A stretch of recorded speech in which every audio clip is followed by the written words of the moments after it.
ஆஹா! மோத்திச்சூர் லட்டு. மோத்திச்சூர் லட்டு அப்படின்னோடனே எல்லாருக்கும் நாக்கில் நீர் ஊறும். மோத்திச்சூர் லட்டு ரொம்ப சாஃப்டானது, ரொம்ப டேஸ்டியானது. லட்டுலேயே இப்போ எல்லாருக்கும் பிடிச்சது இந்த மோத்திச்சூர் லட்டு. இந்த மோத்திச்சூர் லட்டை எப்படி நம்ம பண்ணுறது, அதோட பூந்தியை எப்படி பண்ணுறது, அதை எப்படி சாஃப்டாக நம்ம செய்கிறது என்பதை பற்றி எனது துணைவியார் இந்த வீடியோவில் கூற இருக்கின்றார்கள். மோத்திச்சூர் லட்டை எளிமையாகவும் சுவையாகவும் செய்வது எப்படி என்பதற்கு வீடியோவை தொடர்ந்து பாருங்கள். நேயர்கள் அனைவருக்கும் வணக்கம். Welcome to Lal pumpkin 123 channel. இன்னைக்கு நான் ஒரு ஸ்வீட் ரெசிபி பண்ண போறேன். மோத்திச்சூர் லாடு.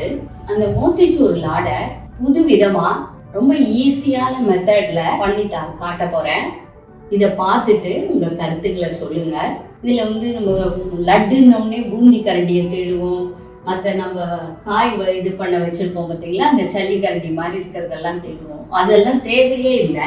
தொடர்ந்து வீடியோ பார்த்துன்னு வந்தீங்கன்னா பூந்தி கரண்டி இல்லாமல் எப்படி பண்ணலான்றத தெரிஞ்சுக்கலாம். இப்போ நான் இதோட அளவு சொல்கிறேன். கடலைப்பருப்பு, இதுக்கு நல்ல சுத்தமான கடலைப்பருப்பு தேவை. இதுக்கு இந்த கடலைப்பருப்பு இதால் நான் அளவு 2 எடுத்துக்கிறேன்.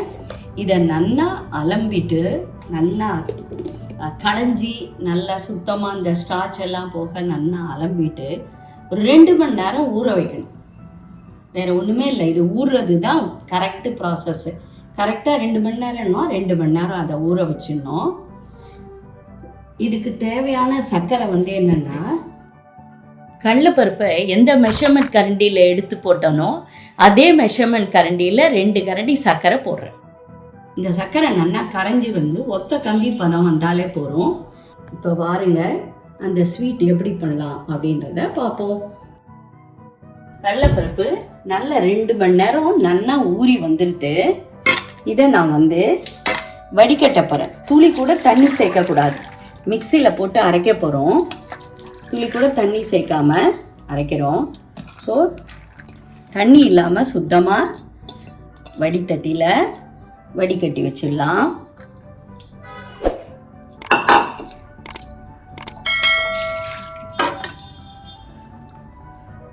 தண்ணி இல்லாமல் எடுத்து இதை நம்ம மிக்சியில் அரைக்க போகிறோம். இது 2 இதாக போட்டு அரைக்கலாம். ரொம்ப நைஸாலாம் அரைக்க வேண்டாம், கோர்ஸாக தான் அரைக்க போகிறோம். எப்படி அரைக்கிறேன்னு பார்ப்போம். துளி கூட தண்ணி சேர்க்காமல் அரைக்கணும், அதுதான் முக்கியம் நேயர்களே. இப்போ பாருங்கள், நான் மிக்சியில் அதை போட்டு அரைச்சி காட்டுறேன்.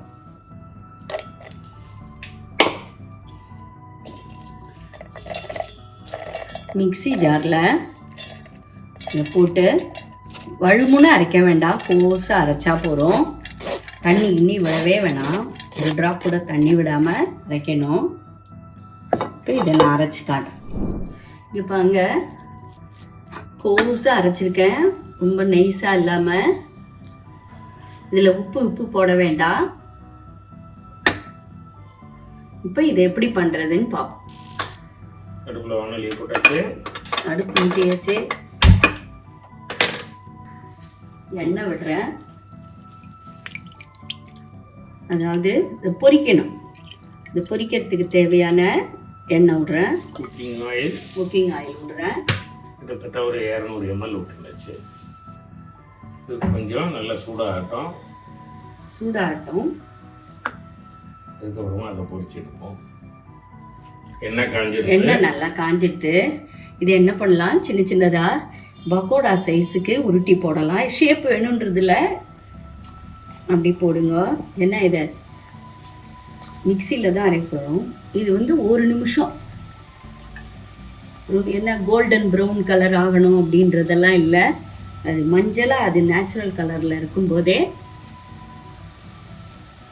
அது பொரிச்சு எடுத்துடலாம். ஏன்னா அந்த பூந்தி சாஃப்டாக வரணும், அதனால இது கரகரன்னு பண்ண வேண்டாம் அப்படின்னு சொல்கிறாங்க.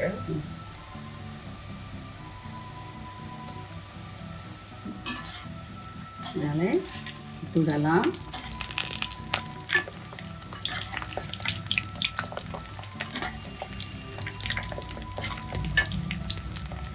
ப்ரௌன் கலராக ஆற்று முன்னாடி அது எல்லோயிஷ் கலரில் இருக்கும்போதே எடுத்துக்கலாம். ஒன்று தொட்டு பாருங்கள். சிம்மு வேணும்னு ஹை ஃப்ளேம்லேயே பண்ணிக்கலாம், ஒன்றும் பிரச்சனை இல்லை. ஹை ஃப்ளேம்லேயே பண்ணிக்கலாம். 1 or 2 minutes இருந்தால் போகிறோம். ஏன்னா அப்புறம் அது ப்ரௌனிஷ் ஆகிடுச்சுன்னா அந்த லட்டோட கலரே மாறிடும். அப்படியே இது பக்கோடா மாதிரி தான் இருக்கும்.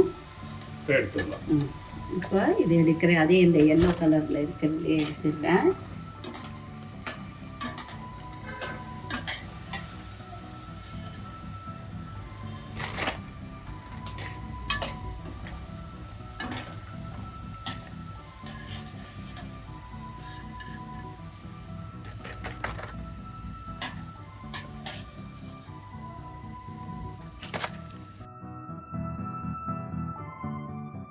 ரிமைனிங் மாவில் அதே மாதிரியே பக்கோடா மாதிரியே போட்டு எடுத்துட்டு இந்த உருண்டையெல்லாம் எடுத்துடுறேன். இதை நல்லா ஆற வச்சுட்டு மிக்சியில் பொடி பண்ணும். இப்போ பாருங்கள், பக்கோடா மாதிரி இருக்குது பாருங்கள். இதான் பக்குவம். இதை எடுத்தாச்சு. இதை என்ன பண்ணணும், நல்லா ஆறின அப்புறம் மிக்சியில் ஒரு சுற்றி எடுக்கணும். அப்புறம் சர்க்கரை பாகு வச்சுட்டு இதை கலந்து லட்டு பிடிக்க வேண்டியது தான். கொஞ்சம் ஆறட்டும். சூடில் இது பண்ணால் ஒரு மாதிரி இரிக்கும். ஆறின அப்புறமே மிக்சியில் போட்டு அரைக்கலாம். நேர்களே இப்போ பாருங்கள், இந்த பக்கோடா மாதிரி இருக்கிறது நல்லா ஆறிட்டு இதை நான் மிக்சியில் போடுறேன். பக்கோடா மாதிரி இருக்கிறத கொஞ்சம் கொஞ்சமாக போட்டு மிக்சியில் போடுறேன். இப்போ இதை அரைக்கிறேன். இந்த அரைச்ச விழுது பாருங்கள், இதே கோஸாக நல்லா பொடியாக வந்துட்டு, ரொம்ப நைஸ் பவுடர் இல்லை, கோஸாக வந்துருக்கு பாருங்கள். கொஞ்சம் கொஞ்சமாகவே எடுத்து போட்டுக்கலாம். ரெண்டாவது இடு இப்போ போடுறேன். கொஞ்சமாக போட்டாலே போதும். கொஞ்சம் கொஞ்சமாக அது பண்ணாலே யூனிஃபார்மாக அரைக்கும்.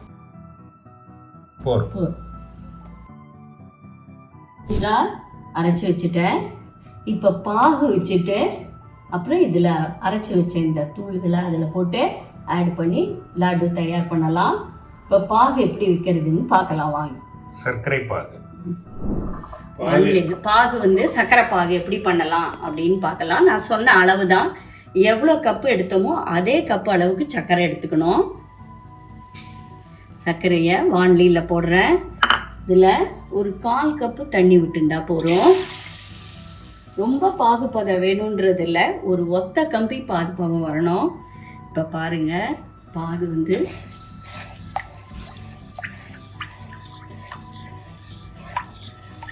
நல்ல அழகாக அப்படியே நுரைச்சுண்டு வரும்.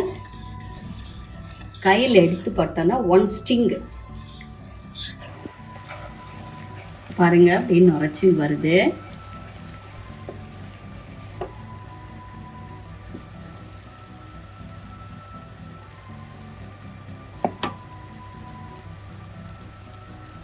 பிசு பிசுன்னு இருக்கு.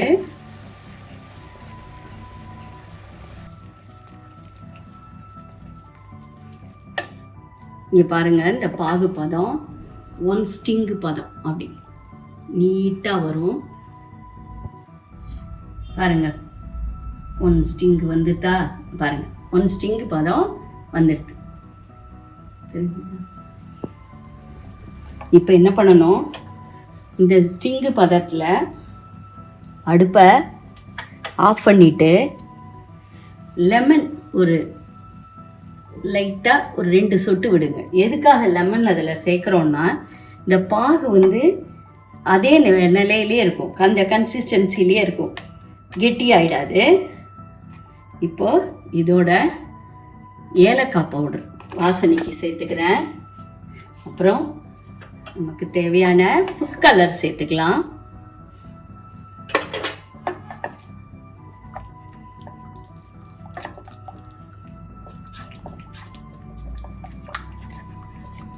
ஃபுட் கலர் சேர்த்துக்கிறேன். இப்போ நம்ம என்ன பண்ண போகிறோம், மிக்சியில் பொடிச்சு வச்சிருக்கிற அந்த மோத்தி இதில் ஜாயின் பண்ணுறோம்.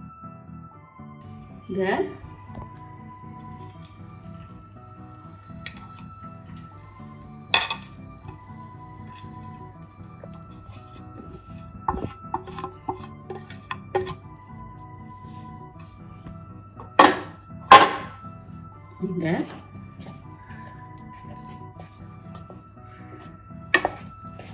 கலரிட்டு வரேன். அடுப்பை ஆஃப் பண்ணிட்டோம் நேயர்களே, ஞாபகம் வச்சுக்கோங்க. இப்போ பாருங்கள் லட்டு பக்குவம் வந்துடுது.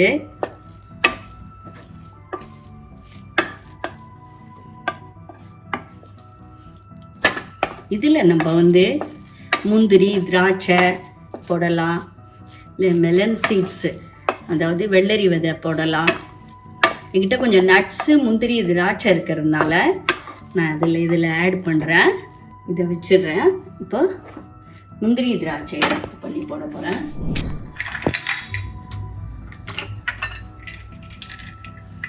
முந்திரி போடுறேன்.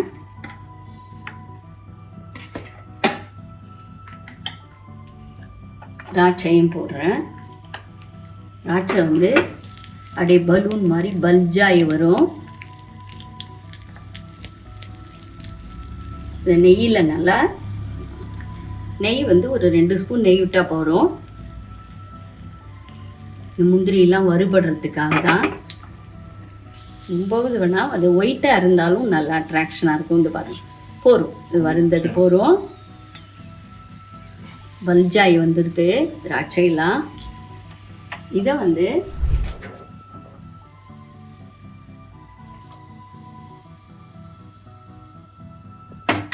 இது அப்படியே சேர்த்து கலவையை ஒன்று சேர்க்குற ரெடி ஆகிடுது. கொஞ்சம் வெது சூடில் அப்படிங்க சூடாக இருக்கும் கையில். மோத்திச்சூர் லாடு என் மாட்டு பொண்ணுக்கு ரொம்பவே பிடிக்கும். அவள் டீம் கேட்போம் ஆசையாக. இது பண்ணும்போது எனக்கு அவள் ஞாபகம் வருது. குழந்தைகளும் ரொம்ப விரும்பி சாப்பிடுவாங்க. ரொம்ப ஈஸியாக பண்ணிடலாம். யாராவது சட்டுன்னு விருந்தாளி வந்தாலும் வரப்போகிறாங்க, கெஸ்ட்லாம் வராங்கன்னா இந்த மாதிரி பண்ணி வச்சுட்டு கொடுக்கலாம். இது 10 நாள் வரைக்கும் இருக்கும், கெட்டு போகாது. கை பொறுக்கிற சூடு பதம் வந்துடுது. இப்போ அதை கையில் எடுத்து நல்ல ஷேப்பாக அழகாக உருட்டிக்கலாம். சிறிய உருண்டையாக வேணும்னாலும் உருட்டலாம், இல்லை பெரிய உருண்டையாக உருட்டலாம். முந்திரி பருப்பு அழகாக மேலே டெக்கரேஷனில் வச்சு அழகாக உருட்டி ஷேப்பாக வைக்கலாம்.